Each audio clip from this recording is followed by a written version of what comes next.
В руках тримаю протокол заседания Курултая за 13 декабря 2017 года. Історик Андрій Іванець показує копії документів, які він знайшов у 90-х в Кримському архіві. Саме вони стали основою для написання книги «Кримськотатарський національний рух» у 1917-20-х роках. Протоколи Курултая написані кримськотатарською мовою. І, на щастя, вдалося тоді скопіювати, отримати скан-копії в архіві Головного управління СБУ в Автономній Республіці Крим і вивезти їх на материк після початку війни. Історик показує і зошит із виписками з Кримського архіву. До окупації півострова він багато років працював там із документами. У мене такі зошити пронумеровані. Видно, що він бував в Бувальцях, цей зошит. І тут напис ЦГА АРК. Це назва Центральний государственний архів АРК. Був десь до 2002 року, бо назви мінялися. І зошит номер 5. В мене є і зошит номер 1, який я почав в цьому ж архіві, до речі, робити перші записи, виписки із документів. Книгу «Кримськотатарський національний рух» у 1917-20-х роках Іванець писав вже після 14-го у Києві. Каже, тут йому бракувало документів з архівів Криму.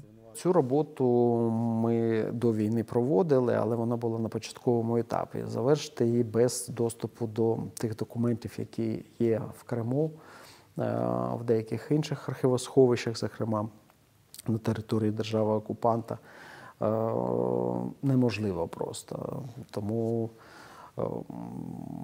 доступ до архівів в Криму – це надзвичайно потрібно для дослідників.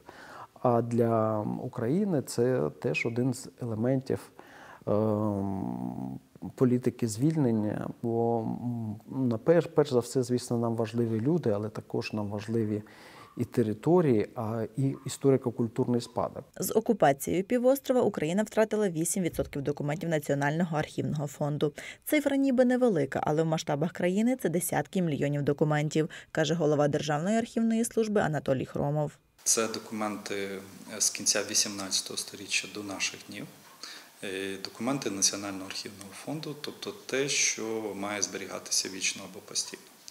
Тобто це є певні історичні документи різних органів влади, різних інституцій, імперського, часів Російської імперії, періоду Радянського Союзу. Все це було захоплено і жоден документ на той час українською державою не був евакуйований. Росія привласнила архівні документи навіть періоду незалежності України. Таке викрадення – грубе порушення міжнародного гуманітарного права, каже Анатолій Хромов. Ці документи були привласнені Росією навіть без експертизи цінності, тому що навіть якщо говорити там з їх пропагандистських мотивів, що це документи, які стосуються там Російської імперії чи Радянського Союзу, то документи Незалежної України 1991-2014 років, які стосуються лише Незалежної України і цього періоду, теж були включені як частина російської історії. Частина документів з історії Криму на час російської окупації півострова і зараз зберігається у Києві. Директор Центрального державного історичного архіву України у місті Києві Ярослав Файзулін каже, особливу цінність становлять старовинні карти, на яких зображені Україна та Крим. В тому числі і карти початку середини 18 століття відомих картографів Йоганна Баптиста Гомана, Тобіаса Конрада Лотера та інших, на яких позначені українські землі і на яких позначений Крим. Грамоти, фірмани турецького султана, листування кримських ханів. Це документи Великого князівства Литовського і Речі Посполитої. По суті, це рішення судів. Земських, гродських, підкоморських.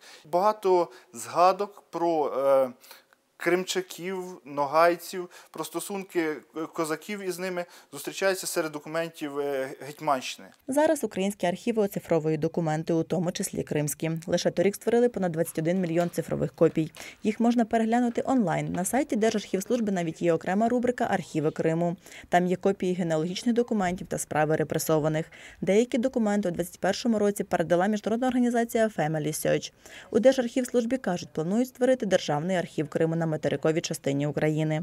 Наповнювати його хочуть, зокрема, документами, які кримчани вивезли після окупації півострова. Оксана Бовсновська, Павло Загорнян, Валерій Ратушнюк, Суспільне новини, Крим.